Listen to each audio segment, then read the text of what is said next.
A caminho de uma reunião, ela viu o marido, que disse que ficaria em casa, entrando sozinho em um restaurante. O coração dela disparou. Por intuição, decidiu segui-lo e congelou com o que viu.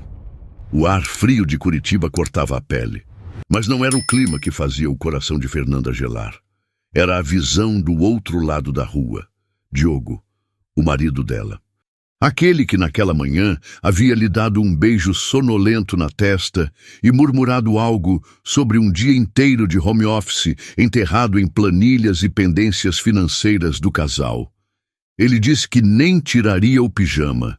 E, no entanto, ali estava ele, no coração pulsante da cidade, vestido com sua melhor calça de sarja e uma camisa azul que ela mesma havia passado a ferro 2 dias antes. Ele não parecia alguém resolvendo problemas bancários. Parecia alguém com um propósito, um destino urgente que não a incluía. A buzina de um carro atrás do seu Uber a trouxe de volta à realidade. A reunião. Ela tinha uma reunião importante em menos de 20 minutos, um contrato que poderia definir o próximo semestre do hotel que gerenciava com tanto esmero. Por 12 anos, sua vida foi uma equação de lógica e planejamento. Cada passo, cada decisão era calculado. Fernanda era a rocha, a âncora, não apenas no trabalho, mas em casa.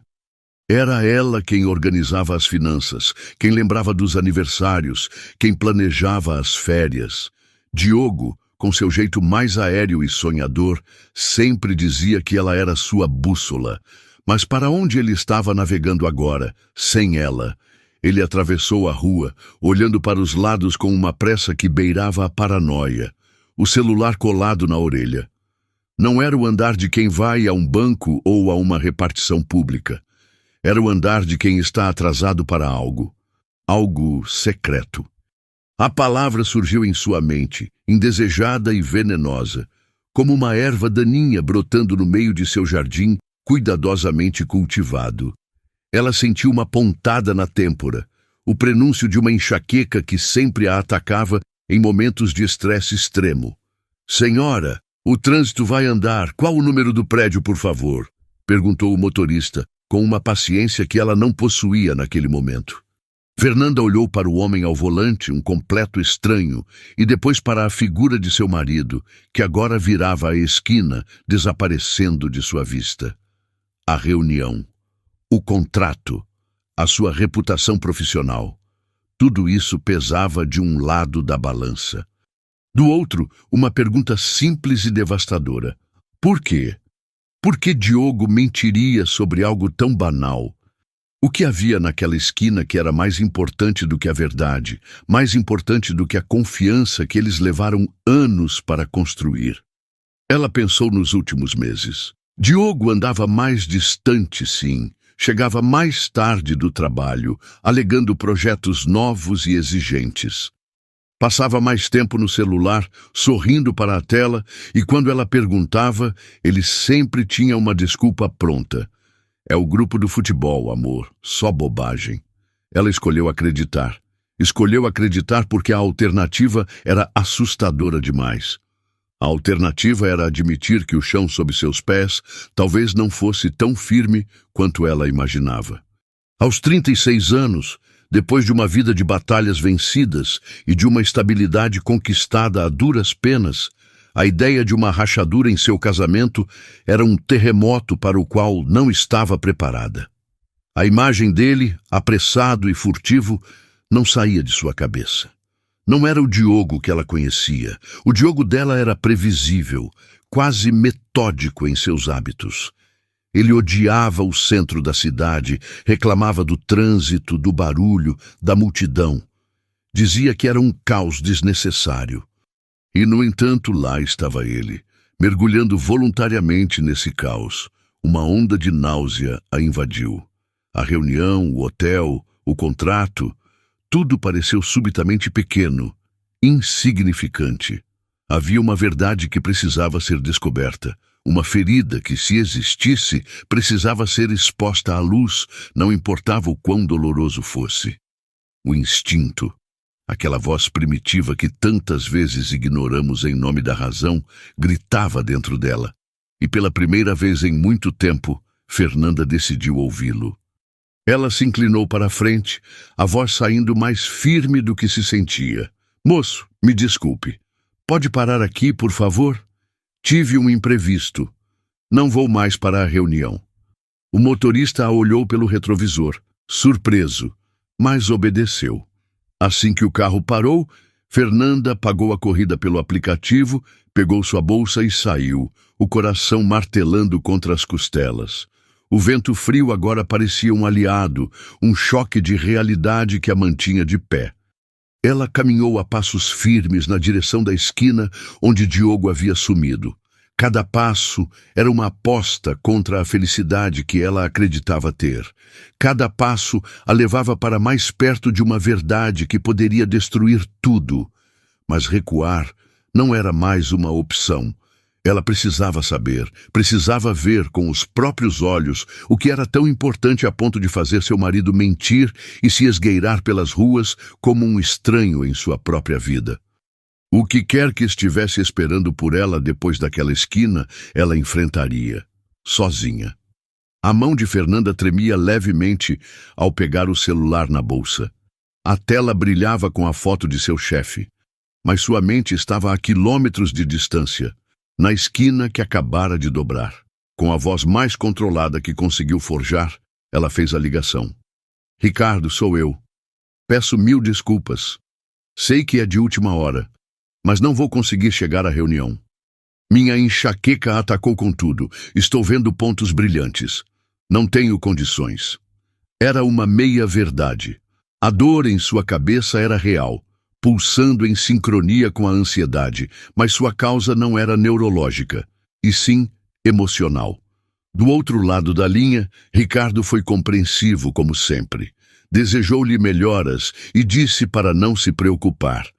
Ao desligar, Fernanda sentiu um calafrio. Mentir era tão fácil assim? Para Diogo parecia ser. Ela apressou o passo, o som de seus saltos ecoando na calçada como uma contagem regressiva. O medo de perdê-lo de vista era um motor que a impulsionava. E então, ela o viu. Diogo não estava longe. Ele parou em frente a um estabelecimento novo, um café com uma fachada de vidro e madeira escura, tão moderno e elegante que parecia deslocado na rua mais tradicional. O nome Grão Fino em prosa estava gravado em letras douradas discretas. Não era o tipo de lugar que Diogo frequentaria. Ele preferia os botecos antigos, com cerveja barata e porções gordurosas. Mais uma peça que não se encaixava no quebra-cabeça de seu marido. Ele hesitou por um instante na porta, olhou mais uma vez para o celular e então entrou. Fernanda agiu por puro instinto. Atravessou a rua, o coração descompassado, e se posicionou atrás de uma pilastra de um prédio antigo do outro lado, um ponto de observação que lhe dava uma visão clara do interior do café através da ampla vitrine. O lugar era iluminado e arejado, com casais conversando baixo e executivos digitando em seus laptops. E lá estava Diogo, tirando o casaco, o olhar varrendo o ambiente com uma expectativa que ela não via nele há anos. Foi quando uma figura se levantou de uma mesa mais ao fundo, um ponto quase cego para quem passava na rua, mas perfeitamente visível do ângulo de Fernanda. Era uma mulher, loira, com os cabelos cortados num chanel moderno que balançava a cada movimento. Parecia ter, no máximo, uns 25 anos, vestida com um suéter de cachemira cor de creme que abraçava suas formas. Ela abriu um sorriso ao vê-lo, um sorriso que não era apenas de boas-vindas. Era um sorriso de posse, de intimidade, um que dizia, "Finalmente você chegou." Fernanda prendeu a respiração. O ar parecia ter se solidificado em seus pulmões. Diogo caminhou até a mesa e, em vez de um aperto de mão ou um aceno formal, ele se inclinou e depositou um beijo no rosto dela. Um beijo que demorou 1 segundo a mais do que o socialmente aceitável. A mão dele pousou brevemente na base das costas dela. Um gesto pequeno, quase imperceptível para o resto do mundo, mas para Fernanda foi um grito. Ela observava, paralisada, enquanto ele se sentava. A conversa fluiu instantaneamente. Ele gesticulava, sorria de um jeito aberto e cativante que ela achava que ele reservava apenas para ela nos bons tempos. A mulher ria, tocando o braço dele de vez em quando, a cabeça inclinada num gesto de admiração e flerte que era impossível de confundir. Eram um casal.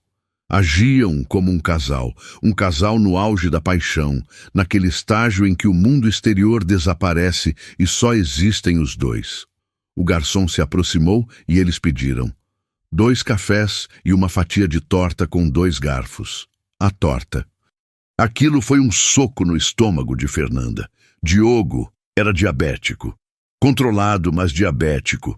Há anos ela media o açúcar, preparava refeições especiais, o lembrava de tomar os remédios. E ali estava ele, prestes a dividir uma bomba de açúcar com uma estranha, como se nada importasse. A mentira não era só para ela, era para ele mesmo. Ela até ficou em dúvida se era ele mesmo. A cena se desenrolava como um filme mudo e cruel. Ela viu a mão da mulher deslizar pela mesa e encontrar a de Diogo. Ele não a afastou. Pelo contrário, entrelaçou seus dedos nos dela. Depois, com a outra mão, ele acariciou o rosto dela, o polegar desenhando círculos suaves em sua bochecha. Era um gesto terno, um gesto que pertencia a Fernanda. Era o gesto que ele fazia nela nas manhãs de domingo, quando acordavam sem pressa. Vê-lo sendo entregue a outra pessoa foi como sentir um membro de seu corpo ser amputado sem anestesia. A dor na têmpora de Fernanda se intensificou, tornando-se uma pontada aguda e latejante. O mundo ao seu redor perdeu o foco. Os carros, os pedestres, os sons da cidade, tudo se tornou um borrão indistinto. A única coisa nítida era aquela mesa, aquela cena de traição explícita e descarada.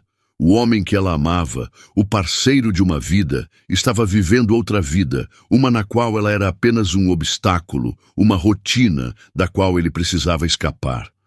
A imagem dele, sorrindo para a loira enquanto seus dedos se tocavam sobre a mesa, queimou em sua retina. O choque inicial deu lugar a uma frieza cortante, uma clareza terrível. O gelo que se formava ao redor do coração de Fernanda começou a trincar, dando lugar a uma lava fervente de indignação. Cada carícia, cada sorriso trocado entre Diogo e a mulher era uma pá de terra jogada sobre os 10 anos de casamento deles. Ela observou imóvel, até que ele disse algo para a loira, se levantou e caminhou em direção à saída do café. Sozinho. Ele colocou um par de óculos escuros, um modelo aviador que Fernanda nunca o viu usar, e tirou um cigarro do bolso. Aquilo foi a gota d'água. Diogo não fumava. Ele tinha pavor de cigarro, uma aversão quase fanática que herdara depois de perder o pai para um câncer de pulmão. Ele sempre dizia que o cheiro da fumaça o fazia reviver o sofrimento do hospital. E agora, ali estava ele, prestes a acender um, como se fosse o hábito mais natural do mundo. Aquele homem na porta do café não era apenas um marido infiel. Era um completo estranho, um ator desempenhando um papel desconhecido. A raiva superou a dor. Fernanda não pensou. Ela agiu. Atravessou a rua em passadas largas e firmes, ignorando o farol de pedestres fechado e a buzina irritada de um táxi. Ela parou a um passo dele, bem no momento em que ele levava o isqueiro ao cigarro. «Diogo!» A voz dela saiu mais ríspida do que pretendia. Ele se sobressaltou, um espasmo de puro pânico que ele tentou disfarçar, mas que ela viu claramente. O isqueiro caiu de sua mão, produzindo um ruído metálico no concreto. Ele se virou para ela e, por trás das lentes escuras, Fernanda sentiu o choque dele. Mas o que veio a seguir foi tão surreal, tão audacioso, que a deixou sem ar. Ele a encarou por um segundo, e então sua postura mudou. Os ombros relaxaram, a cabeça inclinou-se ligeiramente e um sorriso polido, quase condescendente, surgiu em seus lábios. Até o tom de sua voz era diferente, mais grave, mais anasalado. Desculpe, senhora. Acho que você está me confundindo. Fernanda piscou, incrédula. A negação era tão absurda, tão descarada, que por um instante ela questionou a própria sanidade. Era ele, a mesma altura, o mesmo formato do rosto, a mesma pinta discreta acima do lábio superior. A roupa. Mas a performance era de um estranho. Antes que ela pudesse reagir, a porta do café se abriu e a mulher loira surgiu, parando ao lado dele com uma naturalidade ensaiada. Ela passou o braço pelo dele, um gesto protetor e possessivo. "Algum problema, meu bem?" ela perguntou, olhando para Fernanda com uma expressão de falsa preocupação. Então, virou-se para ela e disse, com uma voz doce e venenosa: "Eu sou Letícia. Esse é o Rafael, meu namorado. Acho que a senhora está confundindo ele com outra pessoa." Fernanda abriu a boca para protestar, para gritar que aquele era seu marido, mas Letícia continuou num monólogo inacreditável. "Isso já aconteceu outras vezes, sabe? É impressionante. A gente até brinca que ele deve ter um irmão gêmeo perdido pela cidade, tipo aquelas histórias que a gente só vê em novela. A senhora não é a primeira pessoa que se confunde." Ela deu uma risadinha, como se compartilhasse uma piada interna. "Agora, se nos der licença... Vamos, Rafa, estamos atrasados." Letícia o puxou suavemente pelo braço e ele, Rafael, simplesmente se deixou levar, lançando a Fernanda um último olhar por cima do ombro, um olhar que era uma mistura de desculpas e advertência. Eles se afastaram pela calçada, deixando Fernanda ali, parada, atônita. A cara de pau, a audácia, foi tão grande, tão bem executada, que uma semente de dúvida floresceu no meio de seu choque. Seria possível um sósia tão perfeito, um homem que come doces sem se preocupar, que fuma, que se chama Rafael? "Esse não é o marido que conheço", uma voz sussurrou em sua mente. A dúvida durou apenas um segundo, mas foi o suficiente para desestabilizá-la. Então, ela se lembrou de um detalhe: o uniforme. Ela ainda vestia o blazer com o discreto logotipo do hotel bordado no peito. Fazer um escândalo ali, ser vista como uma mulher descontrolada, uma louca ciumenta, poderia ter consequências profissionais. A humilhação pública seria a cereja no bolo de sua desgraça pessoal. Engolindo em seco a bile que subia por sua garganta, ela se recompôs. Deu as costas e caminhou na direção oposta, fingindo para o mundo que acreditara naquela farsa ridícula. Mas assim que virou a esquina, longe dos olhares curiosos, ela parou e se apoiou na parede fria de um prédio, o corpo tremendo. A confusão e a raiva lutavam dentro dela. Puxou o celular da bolsa com dedos trêmulos e discou o número de Diogo. O número que ela sabia de cor. Chamou 1, 2, 3 vezes e caiu direto na caixa postal. A voz gravada dele, alegre e familiar, soou como uma zombaria. "Oi, você ligou para o Diogo? Deixe seu recado que eu retorno assim que puder." Ela tentou de novo, e de novo. O mesmo resultado. Caixa postal, o teatro, a mentira, a cumplicidade daquela mulher, tudo se encaixou. Não era um sósia. Era ele, e ele estava disposto a ir às últimas consequências para proteger sua vida dupla. Aquele ato no café não foi um improviso, foi um plano. Uma frieza calculista começou a substituir o choque. Ela não iria para casa chorar, não iria se descabelar. Ela iria para casa pensar. Aquele não era mais um problema de coração partido, era uma guerra. E se Diogo achava que podia zombar de sua inteligência daquela forma, ele estava prestes a descobrir o quão errada era sua avaliação. Fernanda guardou o celular, ajeitou o blazer e caminhou em direção ao ponto de táxi. A porta do apartamento se fechou atrás de Fernanda com um clique suave, um som que contrastava violentamente com a tempestade que rugia dentro dela. O silêncio da casa, que antes era um refúgio, agora parecia cúmplice, pesado com a mentira que o impregnava. Por um momento, ela ficou parada no hall de entrada, a bolsa ainda pendurada no ombro, apenas respirando o ar de seu próprio lar, que de repente cheirava a engano. A imagem daquele homem, Rafael, com sua voz forçada e seu cigarro proibido, era uma assombração. A dúvida, aquela pequena e venenosa semente plantada pela audácia deles, ainda tentava fincar raízes em sua mente. Ela precisava de uma prova física, algo tangível que aniquilasse qualquer resquício de incerteza. Seus pés a levaram quase por vontade própria até o quarto do casal. O quarto deles. A cama estava desfeita, exatamente como havia deixado na pressa da manhã. O cheiro dele ainda estava no travesseiro. Com o coração batendo um ritmo surdo e doloroso, ela abriu as portas do guarda-roupa dele. Seu olhar varreu metodicamente os cabides. Camisas sociais, camisetas, polos.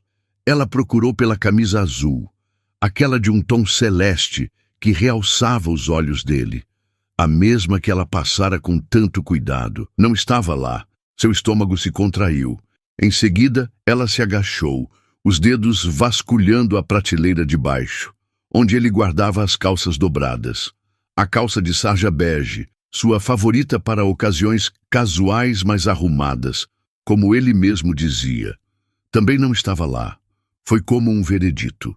Se ainda havia uma molécula de dúvida em seu corpo, ela se evaporou naquele instante. A ausência daquelas duas peças de roupa era uma confissão silenciosa. Era a prova irrefutável. Ele não era um sósia. Ele era Diogo. E ele era um mentiroso cínico e meticuloso. Uma onda de fúria a percorreu tão intensa que ela teve que se segurar na porta do armário para não cair. A vontade era de arrancar todas as roupas dele dali, jogá-las pela janela, queimar cada vestígio de sua existência naquela casa. Mas então, a imagem daquele sorriso condescendente de Rafael e da expressão vitoriosa de Letícia voltou à sua mente. Eles a trataram como uma tola, uma louca. E a pior coisa que ela poderia fazer agora era agir como uma. Não, ela não lhes daria essa satisfação. A raiva se transformou, se solidificou em uma determinação fria como o aço. Ela precisava fingir. Precisava ser a melhor atriz que já existiu. E precisava planejar cada passo com a inteligência que eles tão descaradamente zombaram. 3 horas se passaram. 3 horas em que Fernanda tomou um banho longo, trocou de roupa, preparou um café forte e se sentou à mesa da cozinha, forçando-se a uma calma que não sentia. Ela ensaiou sua expressão no reflexo da janela. Um ar de cansaço, uma pitada de preocupação, mas nada de suspeita. Quando ouviu o som da chave na porta, seu corpo inteiro se enrijeceu, mas seu rosto permaneceu sereno. Diogo entrou, e a visão dele era uma obra-prima da dissimulação. Ele vestia uma camiseta velha do time de futebol e uma bermuda de moletom. O cabelo, antes um pouco comprido, estava recém-cortado, as laterais aparadas com precisão. Ele tinha um ar de quem passara o dia em casa, lutando contra problemas domésticos. Um ar de inocência estudada. "Oi, amor", disse ele, a voz soando cansada. Ele se aproximou e tentou beijá-la, mas Fernanda virou o rosto sutilmente, fazendo com que o beijo pousasse em sua bochecha. "Oi, cabelo novo?" ela perguntou, o tom casual. "Ah, sim. O Carlos me indicou um rapaz que corta em casa. Como a internet não voltava, aproveitei o tempo ocioso", ele respondeu, já emendando a desculpa ensaiada. "Nossa, que dia! A internet caiu logo cedo, fiquei o dia inteiro tentando arrumar. Liguei para a operadora, um caos. No fim, desisti e passei na casa do Carlos, o vizinho. Ele me emprestou a internet dele para eu poder trabalhar lá. Fiquei a tarde toda na cozinha dele, coitado. Ele abriu a geladeira, pegou uma garrafa de água, tudo com uma naturalidade que revirava o estômago de Fernanda. Tentei te ligar, ela disse, observando cada movimento dele. Eu sei, eu vi as chamadas quando liguei o celular agora. A bateria acabou, e na pressa de ir para a casa do Carlos, esqueci o carregador. Maldição! Mas já fiz o chamado da internet, disseram que um técnico vem amanhã. Ele se virou para ela, esperando uma reação, uma palavra de conforto. E Fernanda lhe deu. Ela respirou fundo, convocou toda a sua força e sorriu. Um sorriso pequeno e cansado. Tudo bem, amor. Essas coisas acontecem. Ela fez uma pausa, como se estivesse lembrando de algo trivial. Falando em coisas estranhas, você não vai acreditar. Hoje, quando estava indo para aquela reunião que acabei desmarcando, eu vi um homem na rua. Juro, Diogo, era a sua cara. Idêntico. Fiquei até chocada. Ela o observou atentamente. Um músculo na mandíbula dele se contraiu, quase imperceptivelmente, mas ele manteve a compostura. Sério? Que engraçado! Dizem que todo mundo tem um sósia por aí, ele disse, forçando uma risada. Pois é, mas deixa pra lá, deve ser só impressão minha. Ela se levantou, pegou sua xícara e a levou até a pia.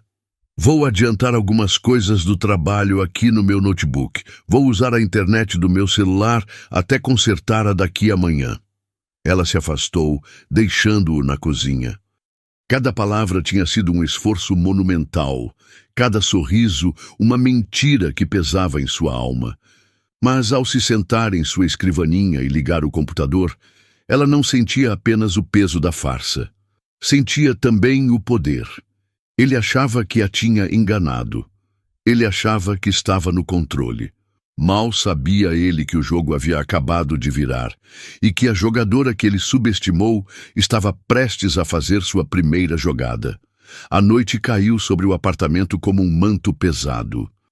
Diogo, exausto de sua batalha com a internet e de sua performance como marido dedicado, adormeceu rapidamente, emitindo um ressonar suave e constante. Para Fernanda, aquele som, que antes era reconfortante, agora soava como o ronronar de um predador satisfeito. A casa estava em silêncio, mas a mente dela era um turbilhão de atividade. A hora de agir havia chegado.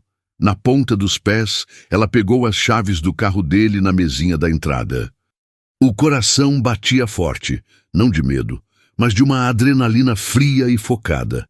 Antes de sair, ela fez uma chamada de vídeo sussurrada para sua amiga Helena, uma advogada de divórcios calejada que já tinha visto de tudo.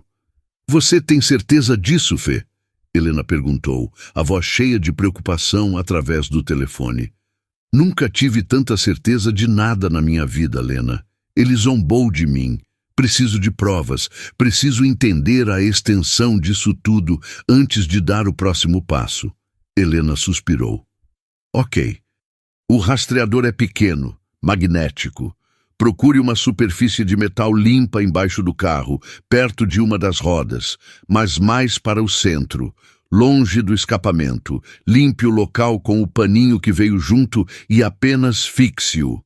Ele vai grudar. O aplicativo já está no seu celular, lembra? É só ativar. Seguindo as instruções, Fernanda desceu até a garagem escura e silenciosa do prédio. Cada sombra parecia uma ameaça. Cada ruído distante a fazia prender a respiração.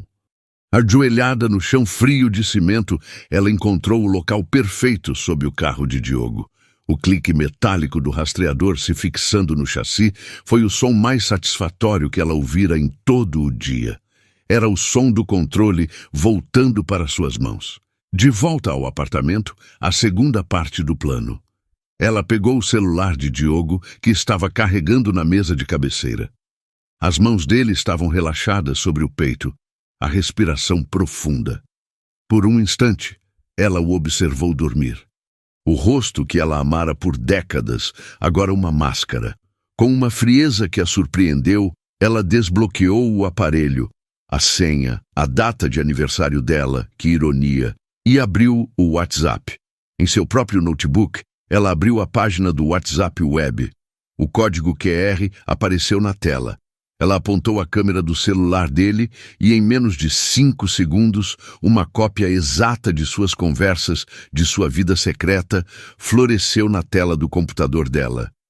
Ela rapidamente arquivou a conversa com Lê no celular dele para que não ficasse visível na lista principal e o colocou de volta no carregador, exatamente como estava. Antes de finalmente se permitir deitar, algo a puxou de volta ao guarda-roupa. Ela abriu a porta dele novamente, e lá estavam elas. A calça de sarja bege, dobrada impecavelmente, a camisa azul celeste, pendurada num cabide, como se nunca tivessem saído dali. Ela pegou a gola da camisa e a levou ao nariz. O cheiro estava lá.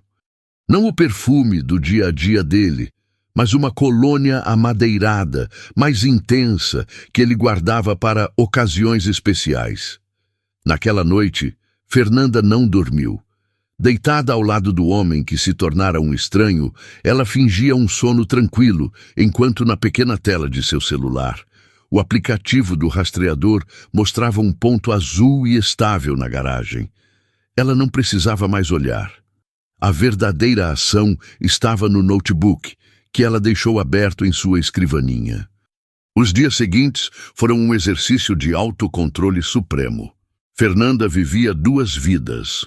De dia, era a esposa normal, que ouvia as reclamações de Diogo sobre o trabalho, que preparava o jantar, que perguntava sobre seu dia.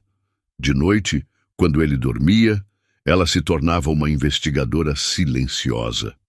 O WhatsApp clonado era uma janela para a podridão. As conversas entre Rafa e Lê eram um roteiro de novela barata. Apelidos melosos como meu urso e minha loirinha. Emojis de coração e beijos que ele nunca usava com ela. E os planos. Ela rolou para trás, lendo o histórico, e viu a combinação do encontro no café. A farsa do irmão gêmeo, planejada caso algo desse errado. A inteligência dela não fora apenas zombada. Fora subestimada de forma insultuosa. As mensagens mais recentes mostravam o medo dele. Rafa estava receoso. Acho que ela desconfiou de algo, meu amor. Viu um cara parecido comigo na rua, não sei. Precisamos dar um tempo, baixar a poeira, ele escreveu. A resposta de Lê era impaciente, cheia de uma segurança arrogante. Relaxa, ursinho. Ela é uma boba, engoliu a história do gêmeo. Você mesmo disse que ela não suspeitaria de nada. Não aguento de saudades. Precisamos nos ver. Ele pedia paciência, dizia que era arriscado, mas a insistência dela era constante. E, finalmente, após alguns dias de idas e vindas, ele cedeu. Fernanda viu a mensagem chegar em tempo real, seu coração gelando no peito. Ok, você venceu, minha loirinha teimosa, escreveu Diogo. Daqui a 2 semanas, naquele restaurante italiano novo que você queria conhecer. Vou inventar um jantar com a diretoria. Vai ser a nossa noite especial, prometo. A mensagem foi seguida por um roteiro detalhado. O horário, o nome do restaurante, a sugestão de que ela usasse um vestido vermelho que ele adorava. Ele estava planejando um encontro romântico com a amante, usando as mesmas táticas e o mesmo planejamento que um dia usara para conquistá-la. Fernanda fechou o notebook. 2 semanas. Ela tinha 2 semanas. Não para sofrer ou para se desesperar, mas para se preparar, para organizar suas finanças, para contatar sua advogada, para planejar sua própria entrada triunfal. O roteiro da noite especial deles estava traçado. Mas eles não sabiam que a diretora daquele espetáculo, a verdadeira dona do roteiro final, seria ela. As 2 semanas que se seguiram foram as mais longas e sufocantes da vida de Fernanda. Diogo, assustado com a possibilidade de ter sido descoberto, transformou-se no marido dos sonhos. Ele passou a trabalhar exclusivamente em casa, evitando qualquer saída desnecessária. Acordava mais cedo para preparar o café da manhã dela, com frutas cortadas e pão fresco. À noite, pesquisava receitas e preparava jantares elaborados, perguntando se ela estava gostando, se o tempero estava bom. Ele a cobria de elogios, dizia o quanto a amava, o quanto ela era importante. Cada gesto de carinho era como um toque de veneno. Cada "eu te amo" era uma faca que se cravava um pouco mais fundo. Fernanda sentia um nojo físico, uma repulsa que precisava engolir junto com as comidinhas que ele preparava. Mas ela se tornou uma atriz impecável. Sorria, agradecia, elogiava de volta. Dizia que estava feliz por tê-lo mais presente, que sentia falta dessa atenção. Por dentro, ela contava os dias, as horas, os minutos. Enquanto ele representava o papel de marido perfeito, ela, nas brechas do dia e nas madrugadas silenciosas, preparava o ato final. As conversas com Helena, sua amiga advogada, eram diárias. As contas conjuntas foram analisadas, os bens listados, os papéis do divórcio foram redigidos, aguardando apenas uma assinatura. Finalmente, o dia do encontro chegou. Uma quinta-feira. Pela manhã, Diogo a beijou e disse com um ar de lamento: "Amor, hoje vou ter que trabalhar até tarde.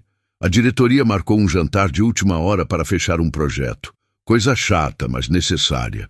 Fernanda, que já sabia da reunião há 2 semanas, apenas assentiu, o rosto contorcido numa expressão de dor.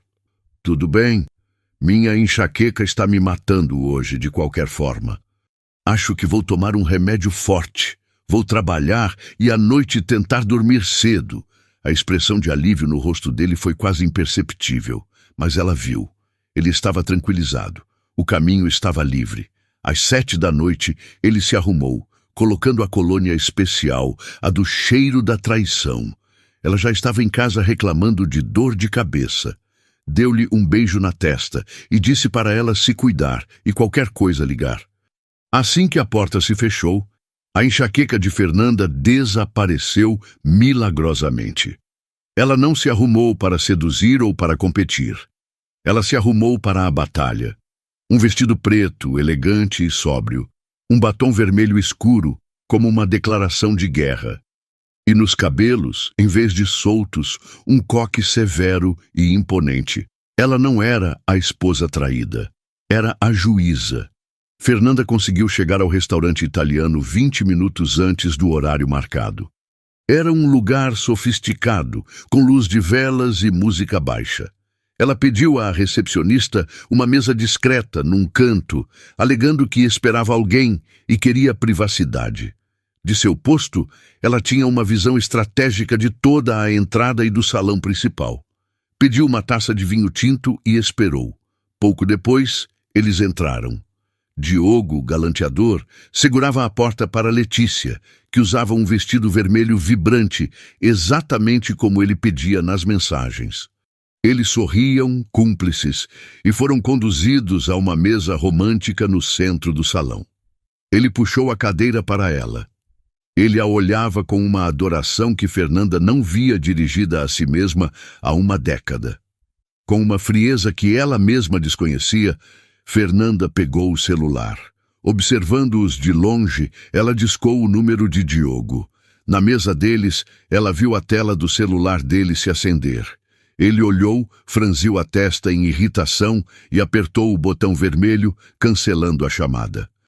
A certeza, se é que precisava de mais uma, estava ali, em sua forma mais crua. Então, ela enviou uma mensagem de texto, o golpe final de verificação. "Amor, desculpa incomodar. Não acho o remédio de enxaqueca, o mais forte. Onde você guardou? A dor está insuportável." Ela observou. Ele pegou o celular novamente, os dedos digitando rapidamente uma resposta. O celular dela vibrou na mesa. A mensagem dele dizia: "Está na segunda gaveta do meu lado da cama, atrás da caixa de relógios. Toma 2 e descansa. Te amo." Fernanda leu a mensagem e um sorriso fino, quase imperceptível, curvou seus lábios. O coração já não doía. A angústia dera lugar a uma calma glacial. Não havia mais emoção, apenas o fato. Ela os observou pedir a entrada, dividir o pão, brindar com suas taças de prosecco. A cena era de uma domesticidade nauseante, uma paródia grotesca da vida que ela acreditava ter. A agonia e o nojo se tornaram insuportáveis. Não havia mais nada para ver, nada mais para confirmar. Era hora de encerrar o espetáculo. Com um gesto discreto, ela chamou o garçom, pagou sua conta com o cartão de crédito e deixou uma gorjeta generosa. Não queria deixar pontas soltas, nenhum drama desnecessário com o estabelecimento. Tudo precisava ser limpo, preciso, cirúrgico. Ela pegou a bolsa ao seu lado, sentindo o peso reconfortante do envelope pardo que guardava lá dentro. Então, ela se levantou. O movimento foi lento, deliberado. Ajeitou o vestido preto, sentindo o tecido liso contra a pele, uma armadura para o que viria a seguir. Com a bolsa em uma mão e a espinha ereta, ela começou a caminhar em direção a eles. O trajeto pelo salão pareceu durar uma eternidade. Os outros clientes, imersos em suas próprias conversas, mal notaram sua passagem. Mas para Fernanda, cada passo era pesado, carregado com o peso de 25 anos de memórias, de amor, de mentiras. Ela podia sentir o olhar de Diogo sobre si antes mesmo que ele a reconhecesse. Provavelmente, ele a viu como apenas mais uma cliente passando. Mas então, ela parou, bem ao lado da mesa deles. O sorriso de Letícia congelou em seu rosto. A confusão tomou conta de suas feições. Diogo ergueu os olhos e o sangue pareceu fugir de seu rosto.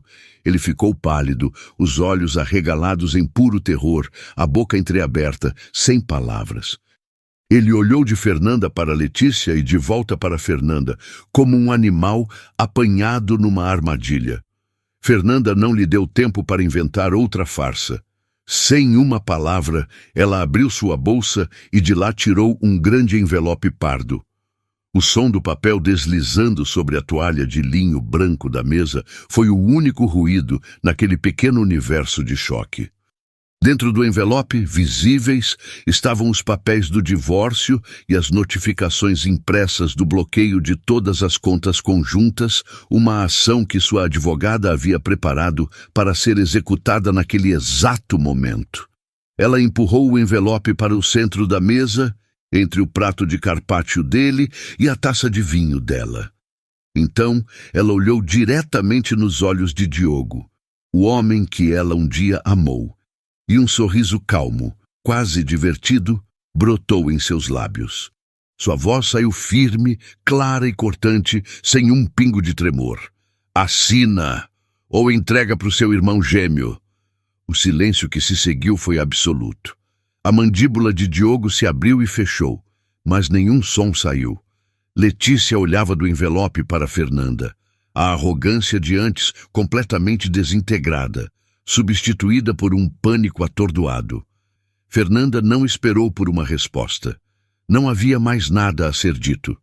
Seu papel ali estava cumprido. Ela deu-lhes um último olhar, um olhar que não continha dor nem raiva, apenas uma finalidade fria. Então, ela virou as costas e começou a andar. Cada passo para longe daquela mesa era um passo em direção a si mesma. Ela não olhou para trás. Não precisava. Podia sentir os olhares de todo o restaurante sobre ela. Podia sentir a onda de choque que deixou em seu rastro. Mas ela continuou andando, a cabeça erguida, passando pela recepcionista atônita, atravessando a porta de vidro e saindo para o ar fresco da noite, deixando os dois, imóveis e destruídos, no centro de seu palco de mentiras. O ar frio da noite foi como um bálsamo no rosto de Fernanda.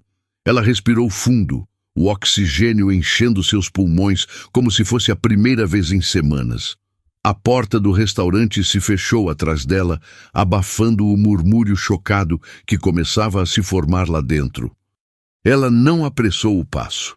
Caminhava com uma calma digna, cada movimento uma afirmação de sua recém-conquistada liberdade. Ela já estava na metade da calçada quando ouviu o som que esperava, a porta do restaurante se abrindo com violência e passos apressados e desajeitados correndo em sua direção. "Fernanda, espera! Fernanda!" A voz de Diogo era um lamento desesperado, quebrado pelo pânico.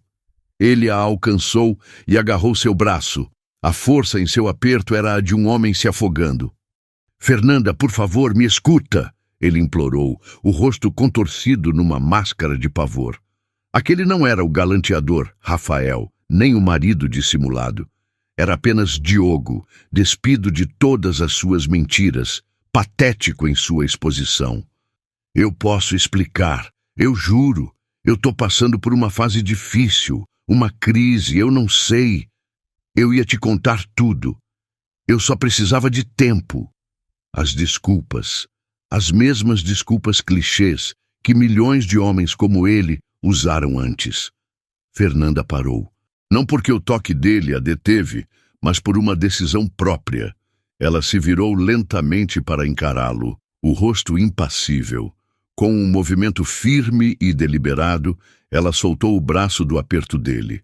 Então, ela olhou diretamente nos olhos dele.